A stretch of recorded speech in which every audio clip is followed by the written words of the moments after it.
بنی اسرائیل میں ایک شخص تھا، اس کا نام کفل تھا اور بہت بڑا بدکار تھا۔ ہر رات کوئی نئی خاتون اس کے گھر کی زینت بنتی۔ ایک دن ایک خاتون کو 60 دینار دے کے وہ اپنے گھر لے آیا۔ جب بدی پہ آمادہ ہو گیا تو اس خاتون کا وجود کانپنے لگا، اس کا بدن تھر تھرانے لگا۔ کفل نے کہا کہ کیا ماجرا ہے؟ اس نے کہا کفل، میں کوئی بدکار خاتون نہیں ہوں، لیکن ضرورت مجھے تیری چوکھٹ پہ لے آئی ہے۔ بس دل کی اتھاہ گہرائیوں سے نکلے ہوئے جملے تھے، دل کی اتھاہ گہرائیوں میں اتر گئے۔ کفل پیچھے ہٹ گیا۔ میرے اور آپ کے آقا و مولا فرماتے ہیں کہ کفل کا اسی رات انتقال ہو گیا۔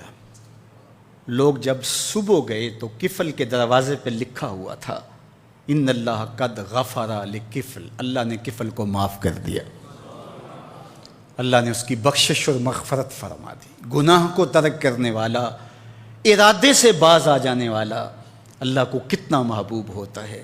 میرے اور آپ کے آقا و مولا نے فرمایا وَرَجُلٌ دَعَتْهُ اِمْرَةٌ ذَاتُ مَنْصِبٍ وَجَمَالٍ فَقَالَ إِنِّي أَخَافُ اللَّهَ، وہ شخص جس کو کسی خاتون نے دعوت گناہ دی، یا خاتون ہے اس کو مرد نے دعوت گناہ دی، اور اس نے کیا کہا؟ انی اخاف اللہ، میں اللہ سے ڈرتا ہوں، یا خاتون نے کہا میں اللہ سے ڈرتی ہوں۔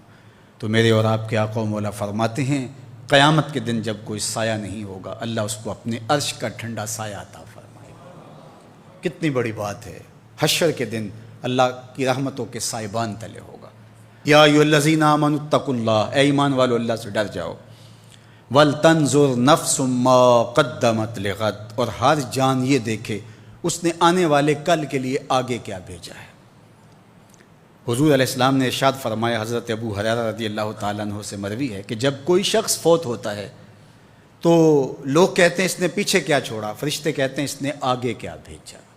لوگ تو حساب کرتے ہیں نا، کتنی فیکٹریاں چھوڑی، کتنا بینک بیلنس، کتنی جائیداد، کتنے مربع، کتنی زمینیں، لیکن فرشتے کہتے ہیں اس نے آگے کیا بھیجا۔ حضرت سیدنا عمر رضی اللہ تعالیٰ عنہ بولے حاسبوا قبل ان تحاسبوا وزنوا قبل ان توزنوا، اپنا حساب کرو اس سے قبل کہ تمہارا حساب کیا جائے، اپنے اعمال خود تول لو، کہیں میزان پہ جا کے پریشانی نہ ہو۔ عمرے سے، حج سے جب واپس آتے ہیں تو جب آخری دن ہوتا ہے تو ہر بندہ اپنا سامان تول رہا ہوتا ہے، کیوں میاں؟ ایئرپورٹ پہ پریشانی نہ ہو۔ حالانکہ اگر 2 3 4 کلو بڑھ بھی گیا تو وہ ویسے بھی گزرنے دیتے ہیں، یا چند ریال دیں گے تو آپ گزر جائیں گے، لیکن اس کے باوجود چند لمحوں کی پریشانی سے بچنے کے لیے بار بار اپنا سامان توڑ رہے ہوتے ہیں کہ وہاں جا کے پریشانی نہ ہو۔ یار آب زمزم ہے، کھجوریں ہیں، ان کا وزن بڑھ گیا تو پریشانی ہوگی اور تم اس سے ڈرتے ہو، اور اگر برائیوں کا وزن بڑھ گیا تو کہا وزنوا قبل ان توزنوا، قبل اس سے کہ تمہارا وزن کیا جائے تم وزن پہلے کر کے دیکھ لو، تمہیں پتہ ہے تم کھڑے کہاں۔ ہر شخص کو پتہ ہے کہ میرے پاس نیکیاں کتنی ہیں، ہر شخص کو پتہ ہے میرے پاس برائیاں کتنی ہیں، نیکیاں محض اللہ کی رضا کے لیے کتنی ہیں، فساد نیت کا شکار کتنے عمل ہیں، ریاکاری کن کے ساتھ جڑ گئی، میرے کون سے اعمال ہیں جو عجب نے برباد کر دیے۔ ہر بندے کو پتہ ہے کہ میں کہاں کھڑا ہوں، اپنے عمل کا اسے محاسبہ کرنا چاہیے۔ وَلْتَنْظُرْ نَفْسٌ مَّا قَدَّمَتْ لِغَدٍ، ہر جان دیکھے اس نے آنے والے کل کے لیے آگے کیا بھیجا ہے۔ یہاں تو دیکھتے ہو کہ پیچھے کیا چھوڑا ہے، لیکن آگے کیا بھیجا ہے۔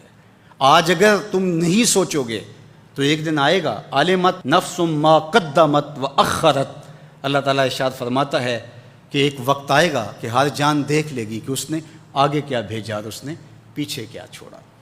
ہر چیز تشت ازبام ہو جائے گی۔ وَحُصِّلَ مَا فِي الصُّدُورِ، سینوں کے اندر چھپے ہوئے راز بھی باہر آ جائیں گے۔ جب سینوں کی چھپی چیزیں بھی تشت ازبام ہو جائیں گی تو باقی کیا بچے گا؟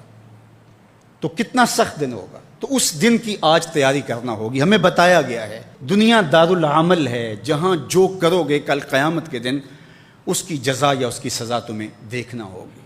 اور قیامت کے دن جب نامہ اعمال ہاتھ میں دیا جائے گا بندہ حیرت زدہ ہوگا، آنکھیں پھٹی کی پھٹی رہ جائے گی۔